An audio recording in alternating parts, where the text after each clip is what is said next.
Hello. तो इस video का कंटेंट तैयार करने के लिए मैंने कुछ पॉइंट्स लिखे हैं। जैसे कि हमने लास्ट वीडियो में बात की थी कि नेक्स्ट वीडियो में हम बात करेंगे एक वर्कआउट के बारे में जो बिगिनर्स और इंटरमीडिएट में डिफ्रेंशिएट करेगा, और साथ ही साथ उनके मिस्टेक्स कैसे वो स्टार्टिंग से ही अपने ऊपर ध्यान ज़्यादा दे सकते हैं, वर्कआउट में गलतियाँ कम कर सकते हैं, जिससे वो इंजरी से भी बचें और बेटर परफॉर्म रहे, लॉन्ग टर्म तक सेफ रहे। तो इसमें तो इसमें पहला पॉइंट लिखा हुआ है पोस्चर। तो पोस्चर दोनों ही पॉइंट्स के लिए रहेगा, बिगिनर के लिए भी और इंटरमीडिएट के लिए भी। इसमें सबसे ज़्यादा गलतियां करते हैं बिगिनर्स, क्योंकि वो स्टार्टिंग में एक यूट्यूब चैनल या इंस्टाग्राम से इन्फ्लुएंस होकर वर्कआउट स्टार्ट कर देते हैं और उनकी नई टेक्निक वाली एक्सरसाइज करते हैं ताकि वो जल्दी से अपने मसल मास को ग्रो कर सके। क्योंकि आजकल यूट्यूब और इंस्टाग्राम पे सबसे ज़्यादा बताया जाता है कि ये वाली एक्सरसाइज करोगे तो आपकी मसल जल्दी बनेगी, या ऐसे करोगे तो जल्दी बनेगी, ऐसे करोगे तो आप जल्दी ऐसे करोगे, या ऐसे रिजल्ट जल्दी मिलेगा। तो पहली चीज़ तो ये, इन्फ्लुएंसर्स को देख के काम करना या एक्सरसाइज करना बंद कर दो, क्योंकि वो बहुत लॉन्ग टर्म तक कर चुके हैं। ये नहीं है कि वो 3-4 महीने से कर रहे हैं, वो बहुत लंबे समय से कर रहे हैं। उन्होंने अपनी मिस्टेक्स के ऊपर काम करके अपने आप को इम्प्रूव किया है और वो यहाँ तक पहुँचे हैं जब वो आपको इन्फ्लुएंस करने में अपनी वर्कआउट दिखा रहे हैं, इंस्टाग्राम पे अपनी पोस्ट डाल रहे हैं ताकि कि आप ये वाली एक्सरसाइज करो तो ऐसा होगा। सबसे पहली चीज़ है वो अपने आप को फेमस करना चाहते हैं, इसलिए वो ऐसी ऐसी चीज़ें डालते हैं। सेकंड चीज़, पोस्चर के ऊपर ध्यान देना बहुत ज़रूरी है, क्योंकि अगर आप स्टार्टिंग में पोस्चर के ऊपर ध्यान नहीं दोगे तो आप लॉन्ग टर्म में एक इंजरी क्रिएट करोगे अपने आप के बारे में। जैसे कोई भी बेंच प्रेस कर रहे हो, तो अगर प्रॉपर फॉर्म के साथ नहीं करोगे तो लॉन्ग टर्म में वो इफेक्ट ज़्यादा देगी। किसी को शोल्डर इंजरी है, किसी को एल्बो है, टेनिस एल्बो मोस्टली लोगों को है, टेनिस एल्बो, वीक एल्बो। ठीक है, लोगों को देख के रिस्ट बैंड तो ले लेते हैं, लेकिन उसका मतलब नहीं पता रिस्ट बैंड लेते क्यों। तो स्टार्टिंग से अपने ऊपर फोकस हो, इम्प्रूव करो पोस्चर को, स्टार्टिंग में स्टेबिलिटी के ऊपर काम करो, देन वर्कआउट के ऊपर जाओ। ठीक है, इस चीज़ में आप अपने ट्रेनर से या कोच से हेल्प ले सकते हो। ठीक है, ताकि अपने आप को आप बेटर वर्जन दे सको, अपने आप को ज़्यादा अच्छे से दिखा सको। ठीक है, तो सेकंड पॉइंट है फॉर्म। भाई, इंटरमीडिएट भी और बिगिनर्स भी फॉर्म के ऊपर काम करना बहुत ज़रूरी है। अगर फॉर्म के ऊपर काम नहीं करोगे, आपके मसल माइंड कनेक्शन नहीं बनेगा। एक जो मोमेंट है, अगर उस मोमेंट में नहीं रहोगे तो आप जो मोमेंट करते जा रहे हो, लॉन्ग टर्म तक करते जा रहे हो, वो उसी मोमेंट में रह जाओगे। जब भी आप ठीक मोमेंट करोगे तो आप सही नहीं ले पाओगे। आप ये वाली मोमेंट जो बेंटोर होती है, काफ़ी सारे लोगों को देखा है कि वो अप राइट लेते हैं, ऊपर से नीचे, ऊपर से नीचे। ऐसा नहीं होता, स्विंग नहीं करना होता भाई। उसमें आपको एक प्रॉपर फॉर्म चाहिए होती है, स्ट्रेट डाउन टू अप। आपको ग्रेविटेशनल फोर्स से पुल करना होता है, या ग्रेविटेशन फोर्स से अपोज पुश करना होता है। किसी भी एक्सरसाइज को आप परफॉर्म कर रहे हो तो उसको आप एनालाइज करो कि आप उससे ग्रेविटेशनल फोर्स से पुल कर रहे हो या पुश कर रहे हो। ठीक है, हमेशा ग्रेविटेशन फोर्स के अपोजिट आपको एक्सरसाइज परफॉर्म करनी है।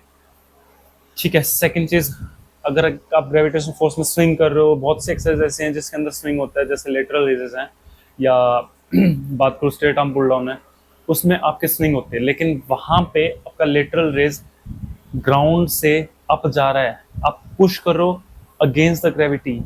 ठीक है, स्ट्रेट आर्म पुल डाउन में भी आप अगेंस्ट द ग्रेविटी वेट को पुश कर रहे हो, पुल कर रहे हो, अपनी तरफ खींच रहे हो वेट को। बस फर्क इतना है, उसमें केबल के थ्रू आप एक साइन दे रहे हो, एक एरो से लेके आ रहे हो। ठीक है, तो फॉर्म के ऊपर काम करना बहुत जरूरी है।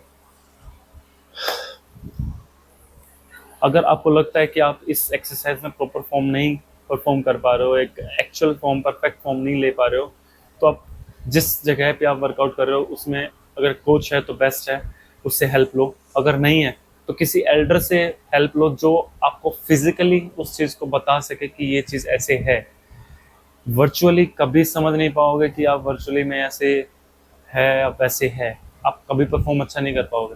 वर्चुअली में आप देख लोगे कि हाँ यार ऐसे ऐसे करके, ऐसे ऐसे करके नहीं कर सकते भाई। उसको करेक्ट करने में आपको टाइम बहुत ज़्यादा लग जाएगा। बेटर है कि आप किसी फिजिकल ही सीख लो, किसी कोच से या अपने एल्डर से जिसको आता हो वो, उससे पहले परफॉर्म मत करो। तो थर्ड पॉइंट है स्पोर्ट रिडक्शन होता है कि नहीं, स्पोर्ट रिडक्शन होता है कि नहीं, ये हमारा थर्ड पॉइंट है। ये सबसे ज़्यादा बात करते हैं हम बिगिनर्स पर। तो इंस्टाग्राम या यूट्यूब पे एक हाइप बनी हुई है, कुछ एक्सरसाइज करो बेली के फैट घटाओ, कुछ एक्सरसाइज करो बेली का फैट हटाओ, ये वाली करोगे तो आपका चेस्ट फैट हट जाएगा, ये वाली करोगे तो आपका बैक फैट हट जाएगा। भाई स्पोर्ट रिडक्शन नहीं होता, पहली चीज़ तो ये।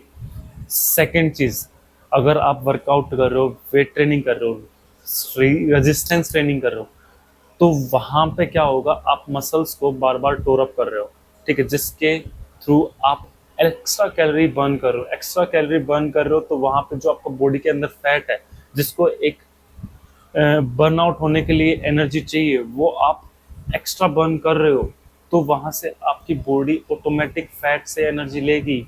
अगर आप एक्स्ट्रा कैलोरी इनटेक नहीं कर रहे होगे तो वहां पे आप लूज करोगे, जब आप एक डेफिशिएंट में होगे तो, ठीक है। वो कोई ज़रूरी नहीं है स्पोर्ट में एक यहाँ से है फैट चला गया है, वहाँ से चला गया है, फेस से चला गया, हाथ से चला गया, ऐसा कुछ नहीं होता भाई। आपका ओवरऑल बॉडी का फैट जाएगा। हाँ, इसमें आप एक पॉइंट कहोगे कि यार मेरा तो फेस का फैट पहले जाता है, आर्म्स का फैट पहले जाता है। वो इसलिए क्योंकि आपका जो फेस है वो एरिया कम है, उस एरिया के अकॉर्डिंग अगर 10% में 1 kg फैट है, तो आपके जो टमी का एरिया और चेस्ट का एरिया है उसमें ओवरऑल एरिया के अंदर 10% में ही आपका वेट के अकॉर्डिंग देखा जाए तो फैट ज़्यादा है, इसलिए आपका यहाँ से सबसे ज़्यादा लेट जाता है। ऐसा नहीं है कि यहाँ से सबसे पहले चले जाएगा, ऐसा कुछ नहीं होता भाई।